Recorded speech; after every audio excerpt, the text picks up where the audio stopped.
Let's all go to the lobby. Let's all go to the lobby. Let's all go to the lobby and have ourselves a drink. All right, and with that, we are back in the lobby bar for the week of March the 17th, 2025. Brian and Michaela here with you. March the 17th, Michaela. That means it is St. Patrick's Day. Happy St. Patrick's Day. How are you doing today? I see you were wearing a green shirt for all those audio listeners at home. Feeling festive? I am feeling festive enough. Usually, uh, one of the first times we ever met at a restaurant, you and your beautiful bride and me, we Mm-hmm. went to a place. It was St. Patrick's Day, and I brought my own food coloring because darn it, I was having a green beer because that's what Americans do on this Irish festival day that is That's for right. amateurs. I used to go out. You take an ev- American beer and you put right, food coloring in it, sure, and then you're good absolutely. to go. Yeah, it would take so much food coloring to do that, to do it correctly. If you were going to do like a Guinness, it would take half a bottle of food coloring, and you'd probably die of some sort of cancer or something. Um, Mm. but I used to go out a lot on St. Patty's Day. I loved it because it was like the time, it like one of two times a year where all the amateur drinkers would go out, and they'd be like Mm-hmm. completely pissed by the end of like 6 o'clock at night, right? You'd get off work Yeah. a little early and you'd go and you would just be completely lights out drunk. And that was real fun in my 20s. And now that I'm in my 40s, I'm gonna sit at home and drink something else and uh, not be out with the amateurs and Don't, yeah. Yeah, don't go out. It's yeah. amateur hour. Yeah, it may come as no surprise to you that I have never really gone out on St. Patrick's Day. I am much more inclined to stay in myself, pour myself a pint of Guinness, have that. Or over the last few years, what I've been doing on my St. Patrick's Day is I've been having a little dram of Yellow Spot. It comes from the Spot Distillery there in Ireland, and yeah, Yellow Spot. It's a 12-year aged Irish whiskey. It's a really good one. And I was just looking. They actually make one that is aged in Chateau Montelena barrels, Michaela. That seems like something we should probably look into, being one of the Yeah. most notorious of all of the American Napa Valley wineries. But I digress. I digress. It is St. Patrick's Day, and we are ready to go with some St. Patrick's Day cocktails. So, of course, I'm going to do the Guinness, and of course, I'm going to do my dram of Yellow Spot. But I also thought I might do a cocktail for myself while I'm whipping up my, corned beef and cabbage, as I'm wont to do. And this is called the Irish Blonde. It comes from liquor.com, and it's pretty simple. Pretty simple. Listen to this. See what you think about it, and then we can talk about what you're going to be drinking tonight. But into a shaker tin goes 2 ounces of Irish whiskey. Jameson, Tullamore Dew, something. Don't use the green spot from Chateau Montelena in this. Probably use the tried and true. 2 ounces of Irish whiskey, 3/4 of an ounce of orange curacao or dry curacao, a quarter of an ounce of Fino sherry, and a dash of orange bitters. Go ahead and shake that with some ice. Strain it into a coupe glass. Sip and enjoy. This is going to have some honey notes from the Irish whiskey. It's going to have some Mm. orange, obviously, from the curacao, and that dash of the orange bitters. And a Fino sherry is a nice, like bone dry, fortified wine. It's straight up. It's going to give it a little bit of like nutty complexion to it. Really nice here. So that is the Irish Blonde. That's what I'm making, Michaela. Well, that's probably going to taste better than what I'm doing, which is basically licorice in a glass. Okay, Look, okay. um, I'm well aware that absinthe is traditionally French, and it's not Irish, but it is hmm green, and I like it better hmm than Midori.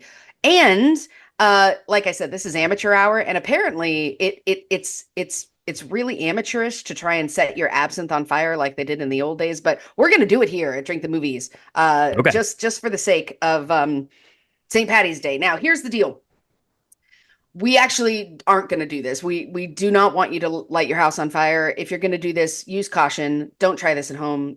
Leave it to the professionals. I actually saw this done in New Orleans at an absinthe bar. Now, hmm I am sure that we can find an absinthe or something that is absinthe-esque that's made in Ireland. Maybe it's green, maybe it's not. But what you're going to do is you're going to take some absinthe. You're going to take like a clear glass and you're going to put an absinthe spoon on it. Now, it needs to be a special type of spoon. You can't do it with a regular spoon because then it won't go as well. Because what you're going to do is you're going hmm to dip a sugar cube in absinthe, and you're going to drizzle a bit of it over this spoon, right? And the idea is that the spoon has these all these holes in it.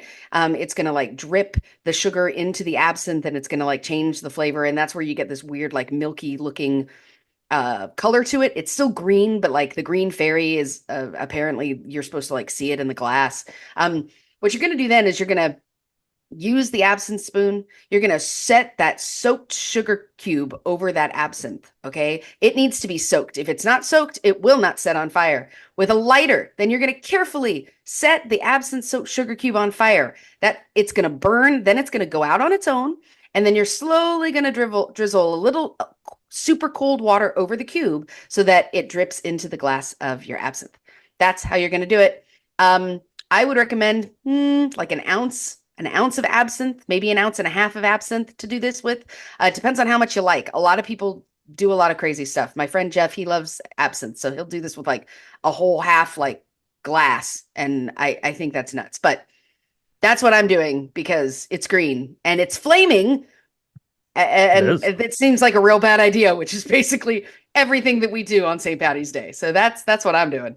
I bet yours is going to taste better. I'm just saying, because There, I'm not an there, absinthe freak like some people are. But there you go. There you go. I thought you were going to go with the Irish Blackthorn, Michaela, which is a tried and true cocktail. That is 2 ounces of whiskey, equal parts sweet and dry vermouth, and some absinthe in there. It's kind of like a Manhattan featuring the Irish whiskey and absinthe. But yeah, just drinking it straight up into your glass. That is a good way to go to for sure. Let's talk about the box office here. Michaela, not a lot because not a lot of people went to the movies this week, but Novocaine leads the way, $8.7 million, followed by Mickey 17, Black Bag, Captain America, Brave New World, and The Day the Earth Blew Up.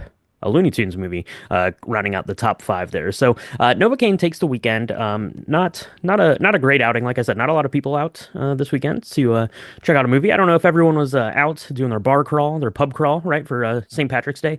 Maybe it was that. I don't know for sure. We did make it out. We went out and saw Mickey 17, which is what we're going to be talking about this coming week on the podcast. That's looking good. Black Bag we're going to see this week as well, and look forward to that on a Patreon bonus episode. But Novocaine, Michaela, we've discounted it a time or two, but maybe it's a fun one. It doesn't seem like it really, took the world by storm in any case. But have you heard anything about it? Or people liking this one at all? Should we check it out? Should we keep an eye on it? Do you still not even care about Novocaine? no, I mean, look, okay. So since last week, I was like, I should probably look it up. It First of all, the marketing of it is pretty good. Considering I hadn't heard anything of it, and there's like five movies named Novocaine. This one's True. the Yeah. new one. Look, Jack Quaid, I think that's his name. Yeah. He's got a great year going on. He did Companion earlier, which looked great until it didn't. And I don't know how well that did, but playing someone who's like so determined to get their girlfriend, even though they don't feel any pain, they're just gonna like endure like serious like comedic torture in order to go and save their girlfriend or find them or is kind of funny. I don't know. I'll probably watch this. I'm not going to watch it in the theater. So that 8.7 million is that it got in this week is not going to be from any help from me, but I'm probably going to watch it. I like Jack Quaid too. He's amazing in The Boys, but I don't know. I hope he doesn't get typecast as well. I'm worried about that for him because I think he's actually pretty talented, and I don't want him to just continue to be in these roles where he is kind of this quirky person who can't feel pain or has like a weird like Mhm. adjacentness to superheroisms. Like I don't want that for him.